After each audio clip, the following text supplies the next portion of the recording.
주님의 이름으로 사랑하고 축복합니다. 주님의 이름으로 사랑하고 축복합니다. 아멘. 마음 축복해 주십시오. 하나님이 함께 하시기를, 주님의 넘치는 은혜가 임하기를 빌어주십시오.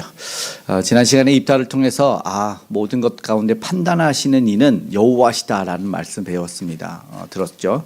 28절에 하나님께서 28절이 아니었구나. 그 앞에 심판하시는 27절에 여호와께서 그 자손 가운데 판결하옵소서. 우리는 심판자가 되기도 하고, 또 우리는 또 하나님이 원하지 않는 일을 또 마음대로 사실 생각하고 판단하는 경우가 많은데, 사실은 우리는 정령 죽으리란 법이 우리에게 사실 임했잖아요. 그렇죠?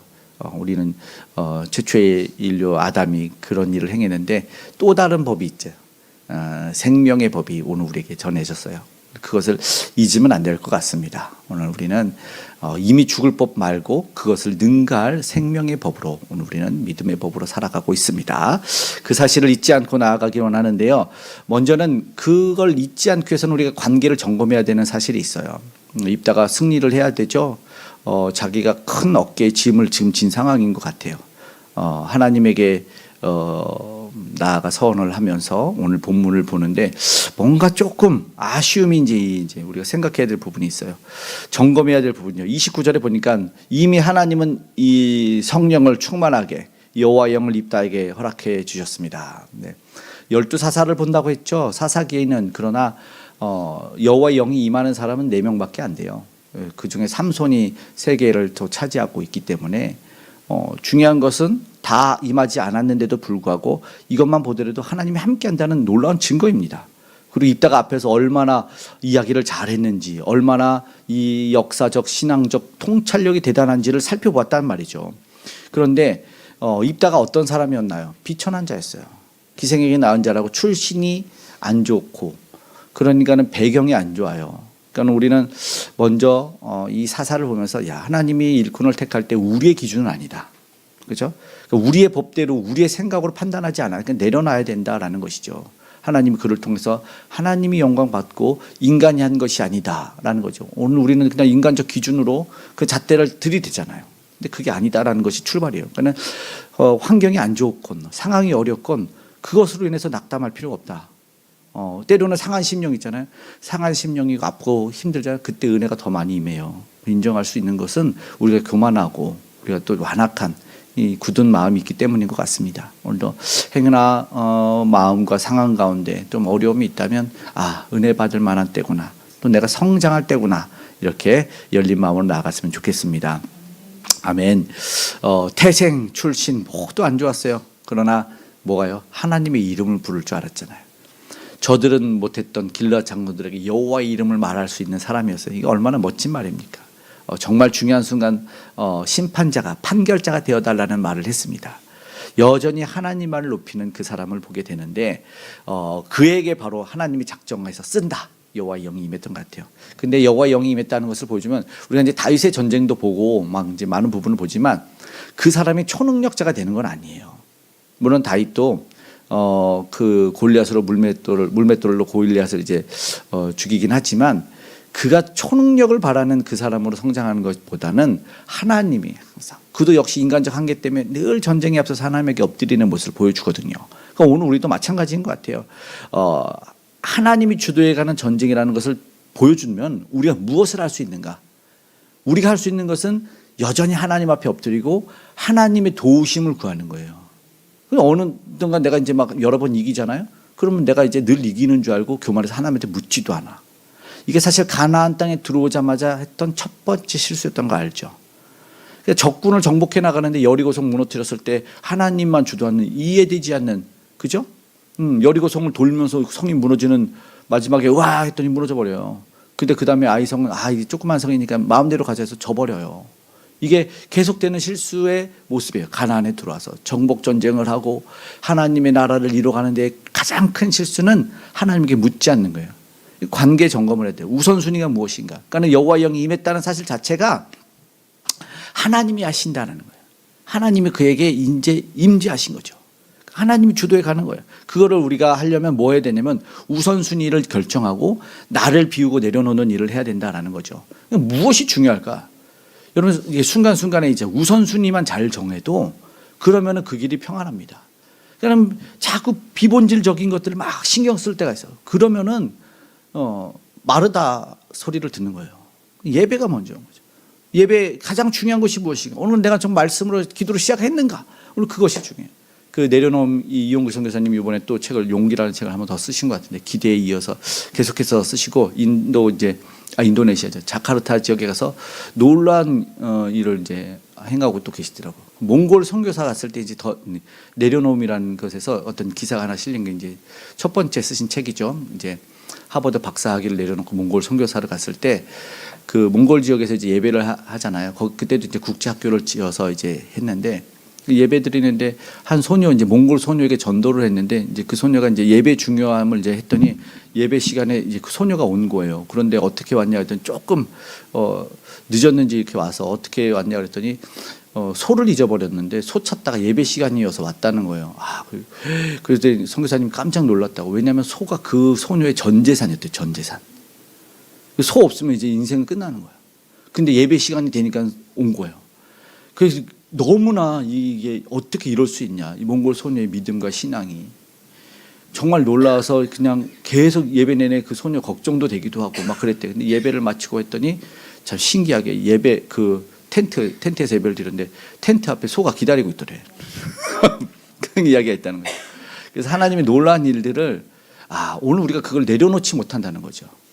이거 나 아니면 망한다. 그거는 하나님 기다리세요 하고 자기가 이제 찾으러 가는 거죠.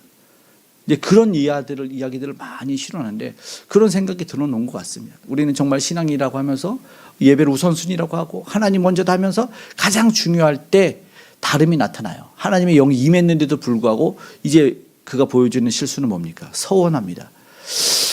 이게 바로 그런 것 같아요. 성령에 붙잡혔는데도 불구하고 이런 일을 왜 하나? 성령의 충만함을 겪으면 여러분 성령의 열매를 기대하면 돼요. 여러분 성령의 9가지 열매 아시죠? 예. 사랑과 희락과 화평과 오래 참과 자비 양성과 충성과 온유와 절제라고 갈라디아서 5장 22절에서 이제 24절에 이야기를 하는데 근데 그 앞서 이야기하는 게 성령에 반대되는 게 있어요. 그건 좀 더 많아요. 16가지 정도 되는데 이게 육신의 소욕이에요. 성령의 열매를 거두지 못하고 인생의 삶의 신앙의 열매를 주렁주렁 맺지 못하는 것은 육체의 소욕인데 그것은 뭐냐면 이렇게 거기 앞에 이제 19절에서 21절 갈라디아서 5장이에요. 육체의 일은 분명하니 곧 음행과 더러운 것과 호색과 우상숭배와 주술과 원수 맺는 것과 분쟁과 시기와 분냄과 당짓는 것과 분열함과 이단과 투기와 술쟁과 방탕함과 또한 그와 같은 것들이라. 이러면 하나님이 유업받지 못한다. 그런데 거기에 대조해서 이제 성령의 열매가 나오는 거거든요.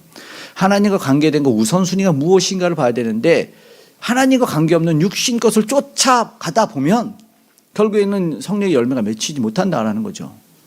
지금 딱 시작을 뭘로 합니까? 전쟁에 앞서서 여호와 영이 임했다는 거죠. 이미 하나님이 전쟁하시겠다는 뜻입니다. 그런데 이제 육체 소욕이 드러난 거죠. 아까 지금 방금 읽었던 말씀 속에 우상숭배, 주술, 원수 맺는 것 이런 말도 있어요. 이단, 투기 이런 이야기가 있다는 것은 이게 이제 바로 오늘 입다의 실수 서원을 통해서 오늘 얻는 교훈이 있어요. 간절했겠죠. 안 그렇습니까? 전쟁 앞두고 마음 평안한 사람이 어디 있겠습니까?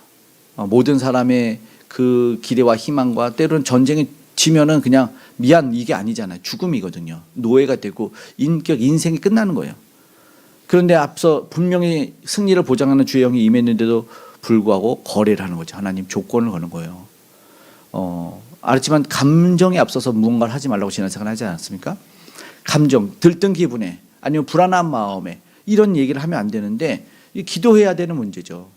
그러니까는 어느 여론조사에서 갤럽이라고 하더라고요. 삶이 무엇인가 했더니 60%가 삶은 불안이다 이렇게 답을 했다는 거죠. 그도 어쩌면 불안했던 것 같아요. 두려움이 임했겠죠. 더군다나 전쟁에서 이제 선봉에 섰지 않습니까? 그런데 중요한 것은 하나님과의 관계는 여러분 거래가 아닙니다. 그죠? 하나님 뭐 해주시면 내가 뭐 할게요. 그러면 안 되죠.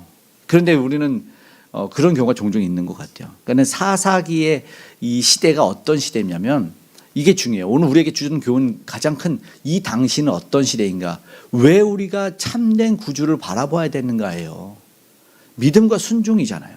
믿음과 순종으로 하나님과의 관계를 이어가야 되는데 거래라는 거죠. 뭐 하면 뭐예요? 그래서 성경을 통해서 뭐예요? 가치관을 새롭게 해야 되잖아요. 그러니까 하나님의 뜻에 맞는 신앙적 결정을 해야 되는데 이 연약함 속에서 실수를 하고 있어요. 만약에 실수하면 회개해야 되죠. 그럼 하나님은 용서해 주신다고 했거든요. 우리한테 용서를 70번씩이나 7번 70번씩 말씀한 이유는 그만큼 주님이 용서해 주신다는 거죠. 다시는 죄 짓지 말라고도 했단 말이죠. 근데 이 잘못된 서원을 하죠. 맹세예요, 맹세. 약속을 한 거예요. 하나님 앞에서 그런 일을 할 때 우리는 그가 기회를 받잖아요.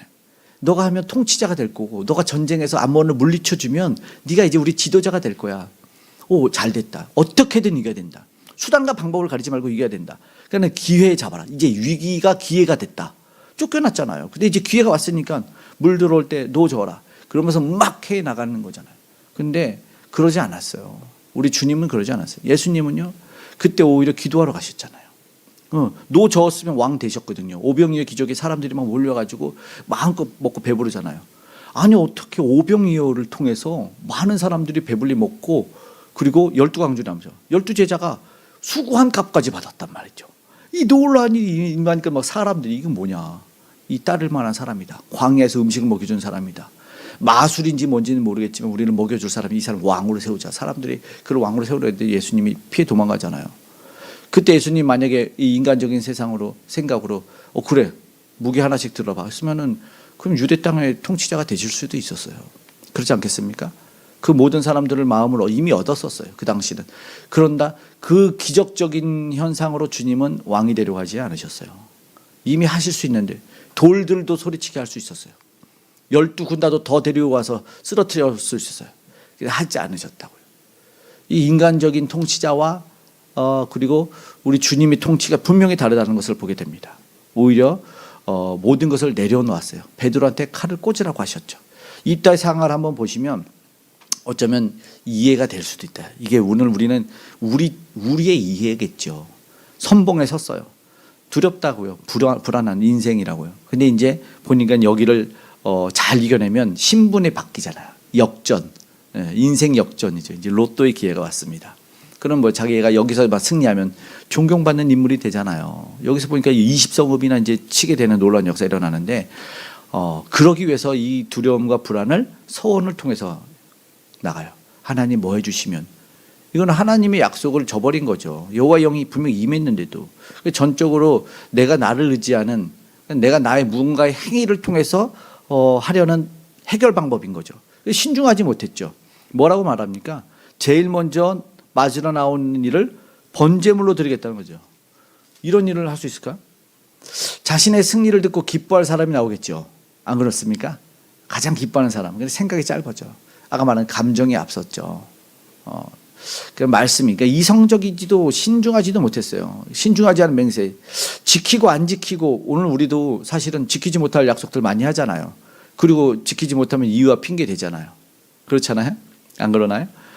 근데 감정으로 했을 때 아유 실수했다. 다시는 그런 거 하지 말아야지.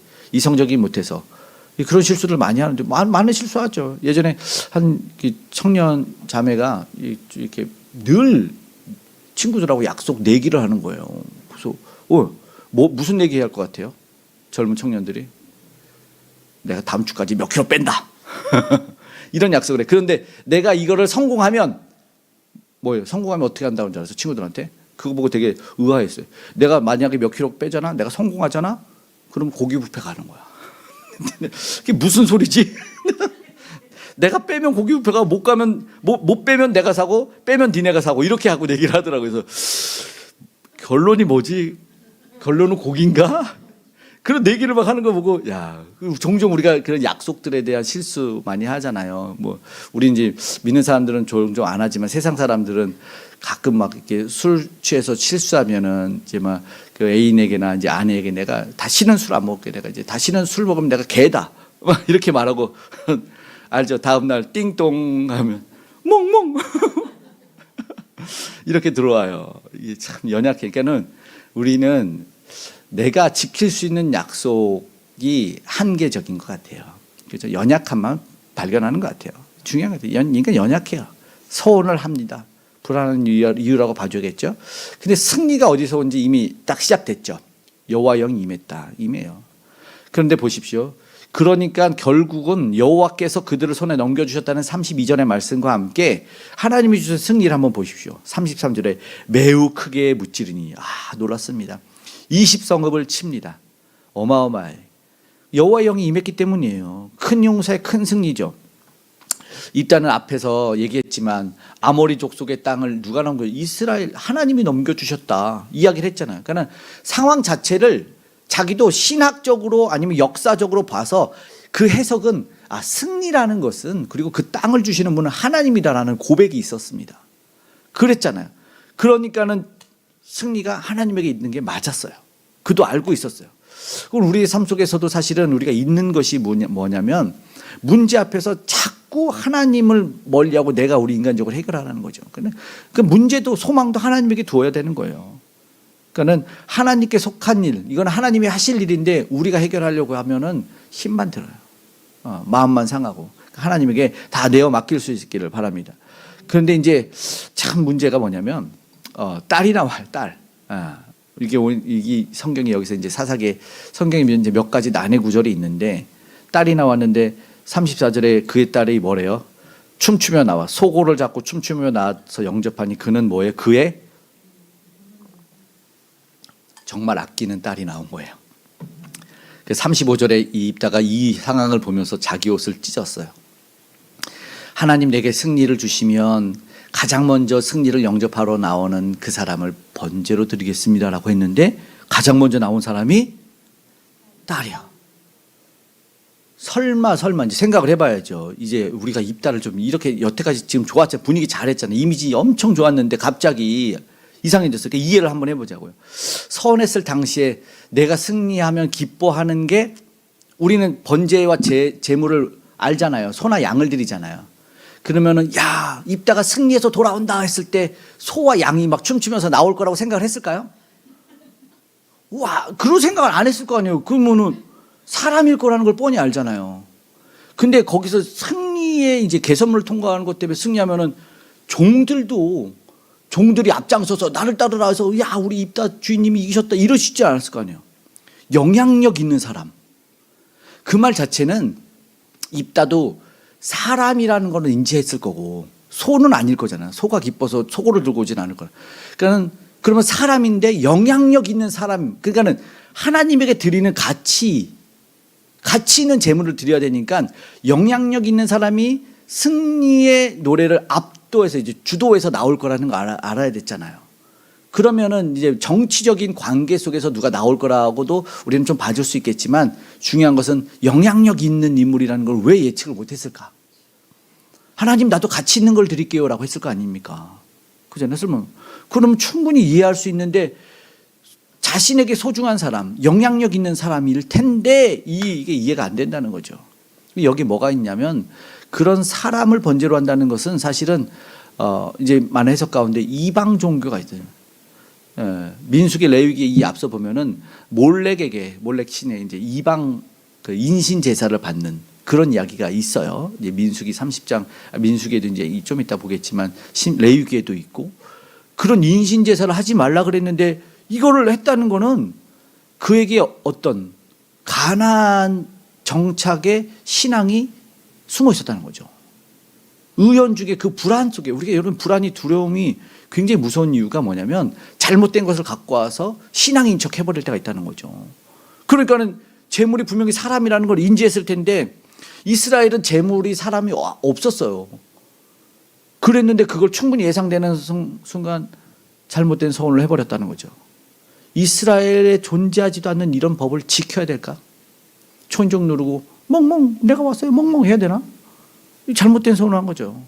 만약에 율법이 잘못된 걸까? 신명기 23장에는 이렇게 해요. 서원은 갚으라고 해요. 사실은 하나님께 서원했다고 분명하게 있으니까 내 하나님 여호와께 서원하여거든 갚기를 더디하지 말라 이래요. 그러면 만약에 반드시 그것을 내게 요구할지 더디면 그것이 내게 죄가 될 거라 신명기 23장 21절에 말씀합니다.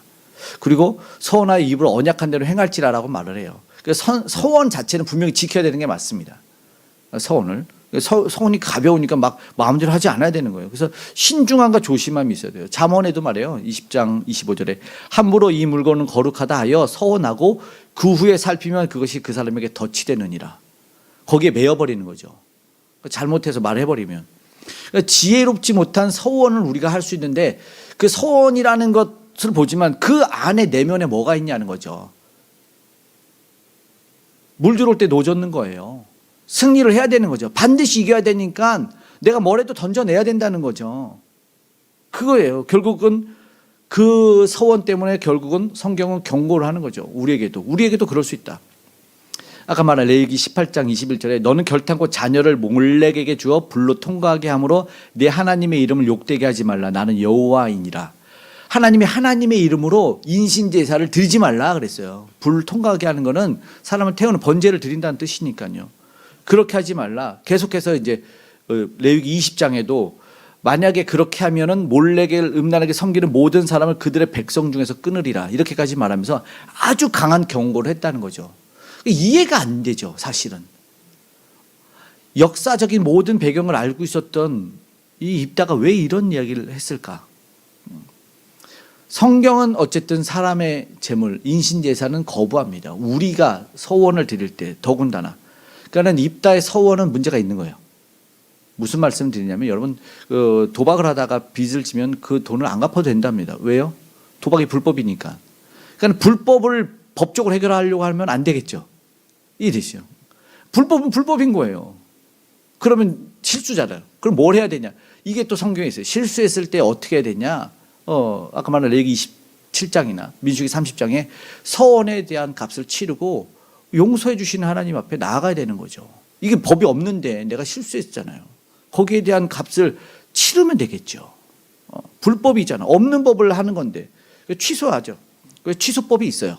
서원 취소법. 서원 자체는 굉장히 중요하고 엄하지만 없는 법이라면 인신제사가 없는 법이면 그 상응하는 제물을 드리고 딸보다 소 100마리를 드리는 게 낫겠죠. 네? 만약에 그렇다면 그것도 못하지만 더 귀한 걸 드리면 되겠죠. 변경도 할 수 있고 취소도 할 수 있고 말씀에 위배되는 것이 없었으니까 회개하며 변경해야 되는데 그러지 못하는 거죠. 왜 이런 일이 일어났을까요? 영적 기대, 영적 혼란의 시기. 이런 배경이요. 그래요. 여러분 한국 교회가 왜 문제가 생기면 영적 혼란의 시기라고 봐야 되는 거예요. 그러니까 무슨 어떤 지도자가 잘못이 되고 어떤 직분자가 잘못이 되고 교회가 다툼이 나고 영적 혼란 때문인 거예요. 영적 혼란이에요. 그러니까는 말씀이 영향력을 발휘지 못하는 거죠. 사람의 법이 그리고 어떤 목적이 말하자면 물질이 그것이 하나님이 돼버리니까 갈아타는 거죠. 그러다 보면은 우선순위가 뒤집어지는 거예요. 왜요? 사사기가 어떻게 끝나는 줄 아시죠? 왕이 없어요. 진정한 통치자가 없어요. 그러니까 왜 무슨 말이에요? 분명히 통치를 했는데 왕이 없어요. 지도자가 없다는 말이에요. 그러니까는 이따도 굉장히 중요한 인물로서의 리더의 역할을 감당하고 그 앞서 기드온도 보고 여러 가지 봤지 않습니까? 뭡니까? 완전한 통치자는 아니다. 역시 인간은 부족하다. 그러면서 안타깝다 아쉽다 하면서 여전히 온전한 리더를 기다리는 시대. 그거를 꿈꾸게 하는 거죠. 혼란 시대. 누구를 따라야 하는가? 어떤 말씀을 들어야 되는지. 왜냐하면 자기들이 매일매일 바꾸고 살아가요.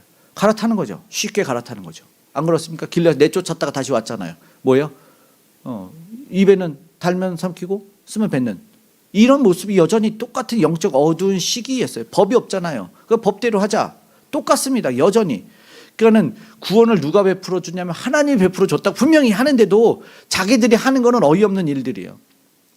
그리스도의 시대가 와야 되는 거죠. 그리스도의 계절이 와야 되는 겁니다. 우리 삶 속에 진정한 그리스도가 오기를 소망합니다. 바른 판단하시, 바른 판단, 순종. 여러분 가끔 우리가 순종인 척하는데 맹종하는 경우도 있어요. 분별이 안 되니까. 그게 이단이 만들어내는 거죠. 사람이잖아요, 사람. 안 그래요?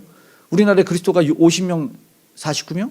내가 예수다, 재림 예수다라고 말하는 사람이 49명 공식적으로 기록된 예수래요, 예수. 그걸 분별을 못하는 이유가 뭘까요?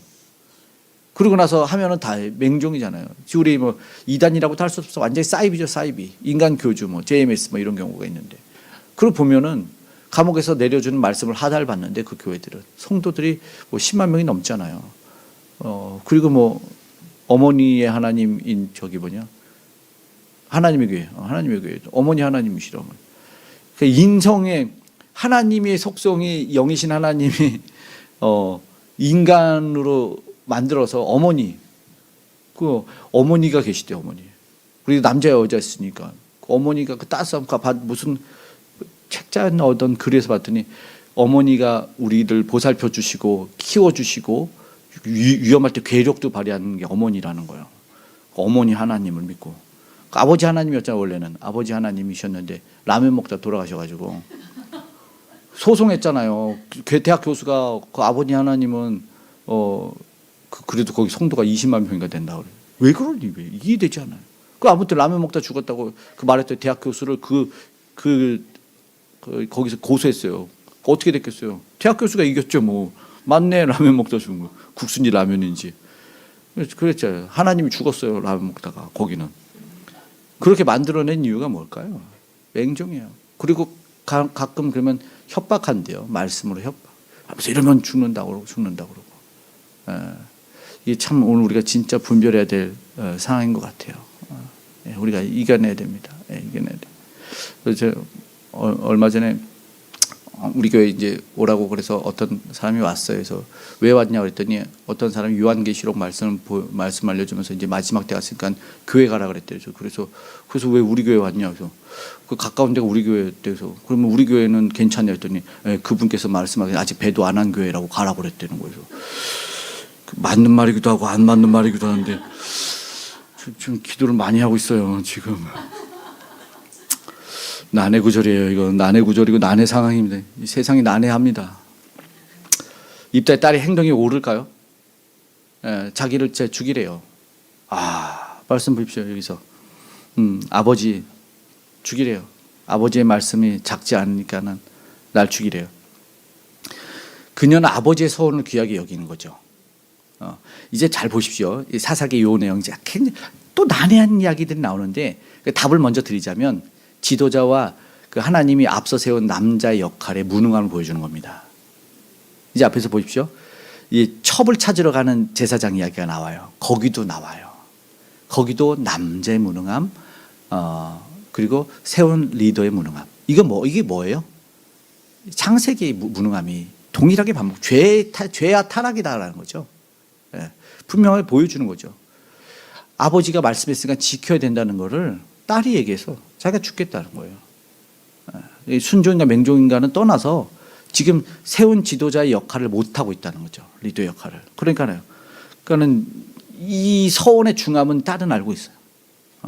아비의 어려움과 힘듦에서 순종한 마음을 갖는 건데 그 순종이 보십시오. 자기 생명이라면 이 사울 때도 이야기가 나와요. 그런데 거기 때는 이제 요나단이 없었어요. 그 자리에 없었기 때문에 지금부터 금식이다. 사람들 다 정신 나갔다고 하죠. 전쟁 중인데 금식을 선포했어요. 사울 왕이 다윗이 등장하기 전에. 근데 모르니까 꿀을 먹었단 말이죠. 아들 요나단이 그거 먹고 막 엄청 물리쳐 눈이 밝아졌다. 막 그러고 나서 왜 이런 일이 일어났냐? 왜 누가 명령을 어겼냐 했더니 아들이래요. 정령 죽으라는데 안 죽여요. 잘못된 명령. 이게 지도자의 무능함을 사실 사울이 보여주거든요. 단편적인 예로서. 또 동일한 것 같습니다. 이 사사의 영적 어둠의 시대는 그래요. 그러면 이제 고통이 따르는 거죠. 누군가 감수해야 되는가. 결과는 분명한데 입다의 딸은 감당하죠. 어쩌면 순수함, 순정, 말씀을 따르려는 그게 오히려 낫다.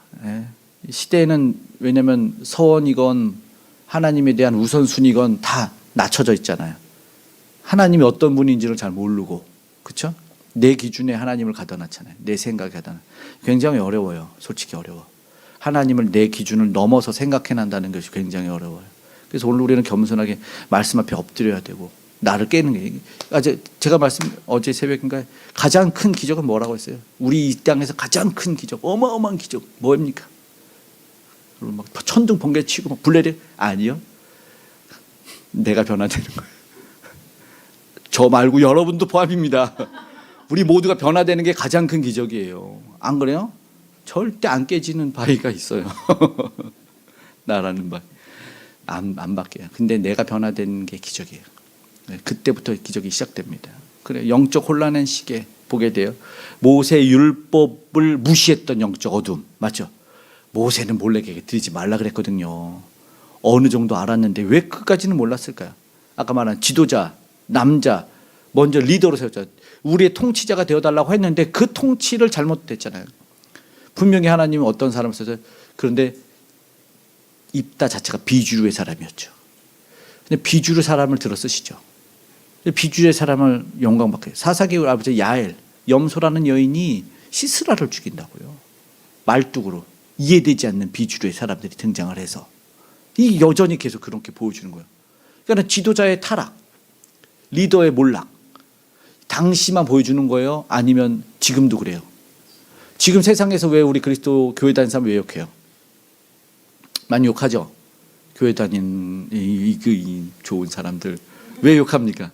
기대함이 있어서 그래. 기대함이 선함과 어떤 멋있는 뭔가를 보여줘야 되는 기대감이 커서 그래. 기대가 커서 그러니까 거기에 대한 실망이 따를 때에 그런 미움이 나타나는 거라고 보는 거죠. 그러니까 누가 잘못입니까? 욕하는 사람들이 잘못한 게 아니에요. 맞죠? 세상에서 욕하고 말고 내 멋대로 살 거 이게 아니라고요. 우리가 회복하기 위해서 부단히 애를 써야 되는 모습이 있다는 거죠. 믿는 믿음의 삶을 보여낸다는 거죠. 결국 비주류의 사람들, 말씀대로 사는 사람 한 명을 통해서 입다의 딸도 어쩌면 그러죠. 아들들이 실패하는 상황에서 딸이 더 큰 믿음과 말씀의 중함을 지켜내는 거 아닐까요? 근데 물론 전승에 의하면 전승에는 딸이 뭐 죽이지는 않았다 뭐 이런 말도는 있어요. 근데 모르죠. 여기도 죽인다는 것까지는 건 이제 각을 떠서 그런 그 잔인함 때문인지는 나오지는 않은데 평생 독신으로 지냈다는 이제 전승은 이제 구설로 좀 나오는 그런 이야기 있어요. 그래서 난해 구절이에요. 이게 진짜로 드렸냐 안 했냐. 어쩌면 오보에서 우리가 하나님의 뜻을 이렇게 이뤄내야 되는가? 이런 이야기를 보니까 생각나는 게 있는데 그게 바로 창세기 22장에 있는 아브라함과 이삭의 이야기인 거죠. 근데 여기서는 이야기하지 않지만 아들을 죽이라고 했을 때 순종의 모습을 아버지가 보여서 그 아들을 데려가는데 그게 왜 그리스도의 예표일까라는 모습을 보면 그 나무가는 장작이죠. 불로 쓸 그 재물을 불로 쓸 장작을 이삭이 메고 산으로 올라가는 거예요. 모리아 산으로. 그리고 나서 아버지 왜 재물은 없죠? 하나님이 준비하신다. 여호와 이래. 딱 하면서 그 지푸라 그 나무를 다 밑에다 넣고 이삭을 구에다 묶어요. 아버지 왜 나를 묶는데요? 생략되어 있는 이야기지만 힘이 있었다고요. 짐을 짊어지고 갈 정도로. 그 아브라함이 몇 세에 낳았죠? 100세에 낳았죠. 한 살 줄여. 100세에 낳았고 짐을 짊어지고 갔으니까 청소년 때라고 보십시오. 그러면 17, 18 막 이렇게 하잖아요. 짊어지고 올라갈 정도. 그러면 110세, 115세 이 아버지를 밀치면은 굴떼굴떼굴떼 굴러가지 아브라함이. 근데 거기서 아버지 날 왜 먹는데요? 재물이 있긴 있는 거예요. 왜? 분명히 그 재물에 자기가 올라가는 걸 알았는데 아버지가 아들을 죽인다는 것에 순종하는 모습을 보여주잖아요. 근데 액션이 아니라 정말 칼을 들었다고. 칼을 들었다고 여러분. 그게 뭘 예표합니까? 그리스도를 예표하는 거예요. 아버지가 나를 죽이려고 하는 이유의 가장 큰 목적을 아는 거죠. 여기서 생략된 거는 하나님에게 대한 서원이기 때문이라는 거죠. 왜냐하면 민족의 구원을 위한. 그러니까 좀 더 확장해서 인류의 구원을 위해서 자녀가 아버지의 뜻에 맞서 순종해야 돼요. 근데 그게 쉽습니까? 예수님의 인간적인 철저한 인간, 철저한 하나님이셨던 예수님도 마지막 겟세마네 동산에서 어떻게 하시죠? 그래요. 기도하실 때는 어떻게 기도하시는지 아시죠? 나 이 잔을 내가서 너무 치워달라고. 아버지의 나의 뜻대로 아버지의 언대로 아버지의 뜻을 이뤄내는 것을 보게 됩니다. 이게 서원 속에 담긴 참된 승리가 여기서 있다는 거죠. 우리는 그걸 잊고 있어요. 그리고 모르고 있다라는 거죠. 구원을 이루기 위하여 내려놓은. 오늘 우리가 다시 한번 생각하면서 나아갔으면 좋겠습니다. 네, 오늘 우리가 기도하기를 원하는 것이 바로 이런 것인 것 같습니다. 주님의 뜻을 이루어냄에 있어서 오늘도 우리는 여전히 하나님의 뜻을 주어졌음에도 내가 내 길로 그냥 가버리고 내 뜻대로 하나님을 버리고 막 달려나가서 주님이 없다고 하는 게 아닌데 없다고 하는데 사실 주님은 늘 계셨어요. 오늘도 다시 한번 그 주님의 손 잡고 함께 갈 수 있는 저 여러분에게 소망합니다. 아멘.